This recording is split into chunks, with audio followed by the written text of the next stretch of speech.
Aquí da inicio un espacio de intercambio con nuestros televidentes. Aquí comienza Encuentros. Conduce Víctor Hugo Pedroso. Bienvenidos a un nuevo encuentro. Hoy nos acompaña Javier Volonté, escritor, pero además una persona que se ha interesado en multitud de problemas, no solamente del Uruguay, sino del mundo. Y ha tenido relación además con personalidades muy caras para la cultura uruguaya. En fin, temas para charlar vamos a tener un montón. Tú eres integrante de la Comisión de Derechos Humanos del Partido Nacional. Es correcto, sí. Que la integran, además estás en el grupo de la diputada Gloria Rodríguez. Es verdad, yo que apoyo estuvo a la con diputada. nosotros hace muy poco. Así que, ¿quiénes otros integran la comisión? Sí, el doctor Guido Berro, después está la escribana Ana María Rico, la diputada Grisel Pereira, el ex alto comisionado doctor Álvaro Garcés y el doctor Fernando Avillar. Somos los integrantes que componemos la Comisión de Derechos Humanos para todo el Uruguay, ¿verdad? Del Partido Nacional para todo el Uruguay. Pero tú también has tenido una relación muy estrecha con el África. Sí. Fuiste cónsul honorario. Secretario general del Consulado Honorario de la República de Camerún para todos los países de Hispanoamérica. O sea que representábamos al gobierno camerunés en este caso, que es el África que da hacia el Atlántico, o sea, el África vecina al Uruguay, y representábamos para todos los países de Hispanoamérica a ese gobierno, ¿verdad? Y me tocó a mí además ser el promotor de las relaciones con Uruguay. Uruguay increíblemente no tenía relaciones con Camerún. Pese a que tenemos cantidad de afrodescendientes y demás, el gobierno uruguayo no reconocía al gobierno camerunés y viceversa. Yo se lo propuse en primer término al canciller Almagro y le encantó la idea. Después finalmente se concretó, pero son procesos lentos. Sí. Es lamentable que sean procesos lentos, pero bueno, todo se hacía en Uruguay. Y terminó concretándose con el canciller Nick Noboa, que de buen agrado aceptó la iniciativa, ¿verdad? Además, lo que se pierde, porque uno se olvida muchas veces que el África en realidad es la cuna de la humanidad. Sí. Y muchos consideran el llamado continente negro como algo prescindible. Y sin embargo, en África no solamente están bajo tierra muchos de las riquezas más grandes que tiene el planeta, sino también siglos y siglos de importancia en la cultura, porque las etnias diversas que existen todavía en el África son las que se remontan a miles de años. Sí, es justamente, como bien tú dices, la cuna de la humanidad, África, ¿verdad? Y Uruguay no es ajeno, tiene una relación muy estrecha. Por ejemplo, tuve el honor que el país que representaba, que nombrábamos recién Camerún, era el lugar donde había vivido Carlos Páez Vilaró, con quien además éramos vecinos con su hija. Él fue quien me apoyó para obtener el cargo de representante. Y justamente el principal motivo que yo tuve durante el mandato, mientras estuve al frente, y era mi leitmotiv cuando yo le pedí al canciller y al presidente de la Nación las relaciones con ese país, era rescatar el paso, que es realmente inadvertido, de don Carlos Páez Vilaró por ese continente. Ha pasado prácticamente inadvertido y ha sido importantísimo para Carlos Páez. Su presencia en África. Mire, él ahí filmó una película llamada Batuco. Después tenía otra llamada Pulsaciones. Con la película Pulsaciones se cerró el Festival de Cannes, nada más ni nada menos. La música era de Astor Piazzolla. Sin embargo, todo eso pasa inadvertido, nadie lo menciona. Es una cosa totalmente olvidada. Los cuadros, los murales que dejó en Camerún, no lo pude lograr durante el mandato, es una de las faltas que tengo y que quiero de algún modo intentar continuarlo y reivindicarme, pero es recuperar los grandes murales y las obras que dejó Carlos Páez Vilaró en Camerún. Tiene aquí en su atelier de Casa Pueblo una sesión dedicada a África y ahí él tiene máscaras, tiene unos cuadros titulados Camerún. Pero hay que recordar que don Carlos Páez visita esta república en 1960-61, coincidente con lo que era la independencia. La independencia de Los pueblos africanos empiezan a independizarse en 1960, más o menos todos. Empieza a terminar la época de la colonización, donde los europeos creían que eran los dueños, amos y señores de esas tierras, y el individuo natural del lugar se veía socavado, menospreciado, ¿verdad? Entonces ahí habían tribus indígenas que a don Carlos Páez le fascinaban. Él aprendió con ellos a tocar el tambor. Él pintaba los tambores con los colores de la bandera de Camerún, que eran el rojo, el verde y el amarillo. Entonces los colores de esa bandera flameaban en todos los espectáculos de don Carlos Páez, ¿verdad? Pero él en ese momento, y por lo que se lo recuerda, porque lo tienen como un héroe nacional en esa zona, se lo recuerda por la defensa que él hacía sobre la independencia del pueblo, sobre la autodeterminación, sobre que no fueran más colonias, sino que fueran un país realmente, una república independiente, ¿verdad? Claro, él iba influenciado además por las ideas liberales, digamos, de cómo vive el continente americano, es decir, mucho de Europa sí, pero reconociendo también la cuna. Claro, las raíces locales. Las raíces. Pero fíjese que fue realmente un prócer de la zona y que aquí en Uruguay lamentablemente pasa inadvertido. Se toca muy poco el tema, pero fíjese que él no estaba solo en Camerún. Camerún se caracterizaba, y hasta el día de hoy lo es, pese a algunos conflictos puntuales que hay, es uno de los lugares más tranquilos. Duala era un lugar de intelectuales y demás. Entonces él visita también Gabón, que era un lugar más peligroso, y en Gabón estaba el famoso leprosario de Lambaréné.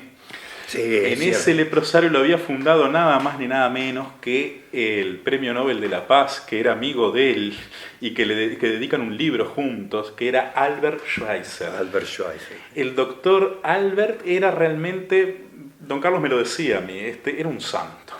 Premio Nobel de la Paz, evangelista luterano, el hombre con hierbas y medicinas curaba la lepra, que era el mal que estaba azotando, era el ébola del año 60, que era el que azotaba Gabón, Congo, Guinea Ecuatorial, Camerún, ¿verdad? Y don Carlos Páez se instala en el leprosario, en la casa del Premio Nobel de la Paz, nada más ni nada menos, ¿verdad? Y cómo esas cosas, esas vivencias nos pasan inadvertidas. Es una gran falta que tenemos. No, es indudable. Bueno, hablar de Carlos Páez Vilaró es hablar de una figura internacional, porque Carlitos Páez, además, él no ocultaba su fervor por toda la cultura africana. Sí. Me contaba a mí José María Reyes que en su lecho, en su cama, allá en los últimos días, dice que apenas conocía. Entonces entró un grupo de africanos, de afrodescendentes que vivían aquí en Uruguay, llegaron con su tambor. Y dice que don Carlos, que ya no hablaba, lo seguía con la mirada y miraba con una atención muy tierna, con esa mirada tan paterna que él tenía, miraba a estas personas y se dirigía justamente hacia el tambor, ¿verdad? Pero vuelvo a insistir, los murales de don Carlos en Camerún deberían de ser restaurados por el Estado, ¿verdad? Pero tiene unos murales muy buenos. Hay uno particularmente que él pinta en esa época que empieza a terminar la colonización, que era la Maison del Soldat. La casa del soldado. Casa del soldado. Y en ese mural es muy interesante porque el mensaje era realmente el que quería transmitir un hombre genuino, un hombre de libertad, de paz. Era el soldado rubio europeo de ojos azules y qué sé yo, con su espada apuntando al pobre africano que iba encadenado, con la bola en los pies, yendo en el barco hacia las Américas, ¿verdad? Una emigración que luego, tristemente, en las épocas de la esclavitud, en los siglos que duró, no era ajena a Montevideo. Montevideo era un puerto, era un embudo. Llegaban aquí, estaban en cuarentena y luego se distribuían a los países cercanos, vecinos, ¿no? Y Montevideo y Buenos Aires. Y Buenos Aires también. Aunque era mucho más común que los barcos negreros, llamados negreros, llegaran a Montevideo, para hacer la distribución y no que llegaran a Buenos Aires, un poco porque la sociedad o la élite porteña no quería tener implicancias. Mi querido amigo, lo que usted dice es tal cual. Resulta que en Buenos Aires, cuando viene una epidemia, una enfermedad, no sé si era la fiebre amarilla, no tenían medicación, no les daban medicación a la sociedad bonaerense y dejaron diezmar a la población africana. Claro. Por otro lado, como justamente protestaban los porteños, los argentinos, ante el rey de Borbón saca un decreto diciendo que el puerto de introducción va a ser el puerto de Montevideo. Por lo tanto, las raíces africanas, en esta África que viene del latín, a lo que nos gusta escribir y lo intentamos hacer de forma profesional, la A adelante siempre niega. Una persona es político o una persona es apolítico, sin política, no le interesa la política. Del latín África es frique, calor, frío, ¿verdad? El frique. A es sin frío. En esta tierra de tanto calor hay una cantidad de oportunidades para Uruguay, ¿verdad? No, yo considero que cualquiera que tenga esa consideración para el continente africano tiene que tener conocimiento de la riqueza cultural que encierran esas tierras. Son 50, creo que actualmente 54 o 55. 54 o 55 países conforman el continente, distintos, cada uno con su historia, con su potencial. Y fíjese usted una cosa, 55 países, son 55 países, 54 naciones. Bien, en esas 54 naciones, esas 54 repúblicas, solamente tenemos 4 embajadas y 2 de ellas son nuevas. O sea que durante años teníamos 2 embajadas para 55 países. Si habrá o no una deuda enorme para con estos pueblos, ¿verdad? No, es indudable. Además, yo creo que la deuda, en momentos en que un país tiene que abrirse al mundo, tiene que buscar. Y dentro de esos países, en el continente africano, ¿cuánto intercambio se podría conseguir? Bueno, nosotros escribimos, no sé si en este momento o en otro podemos hablar de ello, pero escribimos un trabajo en nombre de la Universidad Católica, que está aquí. El futuro de África. Exactamente, el futuro es África. L'avenir est l'Afrique en francés. Y justamente ese premio recibió la mención de honor del ministro de Economía y Finanzas del Uruguay el año pasado. Lo escribimos a pedido del Banco República, la Unión de Exportadores, y en él marcábamos la cantidad de potencial que hay entre nuestro país y ese continente, ¿verdad? Porque tienen un comercio que no es competitivo, es complementario. Y las distancias, si uno mira un mapa, son evidentes, estamos enfrente, es menos combustible para los barcos ir, es cruzar, es de puerto a puerto. De puerto a puerto. Y como decíamos, es un comercio que se complementa. Ellos venden combustibles, petróleo, refinados del mismo, venden minerales, o sea, venden lo que nosotros no consumimos, lo que nosotros consumimos, quiero decir. Por lo tanto, es un comercio que se complementan. Ellos que compran alimentos.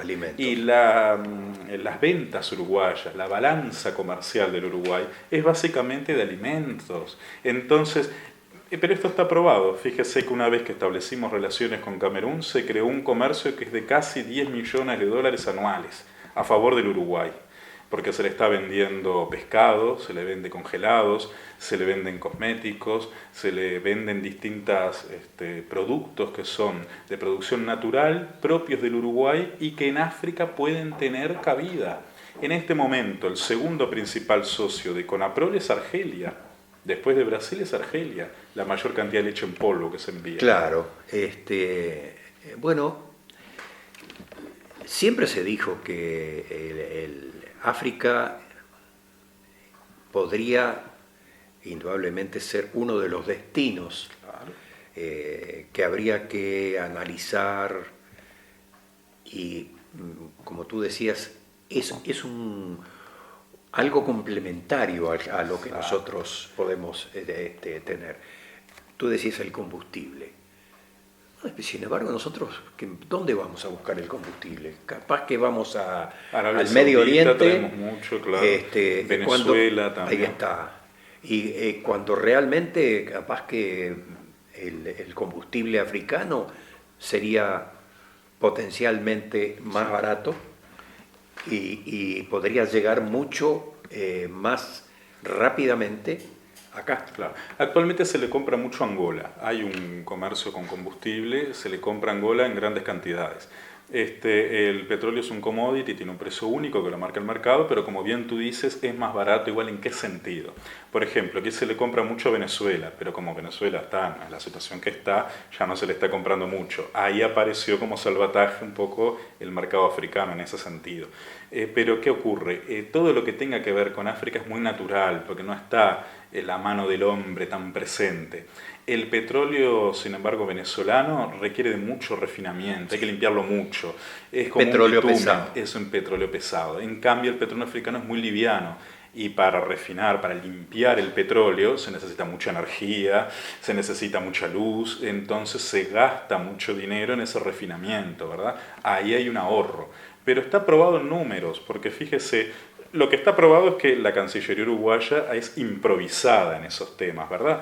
Pero fíjese que pese a esa improvisación, los números demuestran que es posible un mercado continuo, próspero, estable.